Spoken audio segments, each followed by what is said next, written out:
సికింద్రాబాద్ అంటేనే బీజేపీకి కంచుకోట. ఈ తెలంగాణలో ఉన్నటువంటి కాంగ్రెస్ పార్టీ, బీఆర్ఎస్ రెండు పార్టీలు కూడా కుమ్ముక్కు రాజకీయాలు చేస్తూ, రెండు పార్టీలు కూడా నరేంద్ర మోడీ గారి యొక్క ప్రపంచం దేశవ్యాప్తంగా ఏదైతే ఇవాళ వీస్తా ఉన్నదో తెలంగాణ అతీతం కాదని ఈ రోజు స్పష్టమవుతోంది. ఇవాళ 17 స్థానాల్లో భారతీయ జనతా పార్టీ అభ్యర్థులు గెలుపు దిశలో విజయబాటలో దూసుకుపోతా ఉంటే, అందుకని ఇవాళ ఈ విపక్ష పార్టీలకు మోదీ గారి అభివృద్ధి ఎజెండా మీద మాట్లాడడానికి లేరు.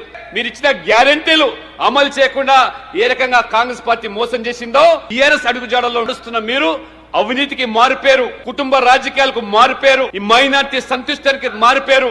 ఇవాళ మోదీ గారన్నా బీజేపీ అంటే అభివృద్ధి. కిషన్ రెడ్డి గారు కూడా సికింద్రాబాద్ పార్లమెంట్ లో గత 5 సంవత్సరాలుగా కేంద్ర మంత్రిగా అనేకమైనటువంటి అభివృద్ధి కార్యక్రమాలు చేశారు.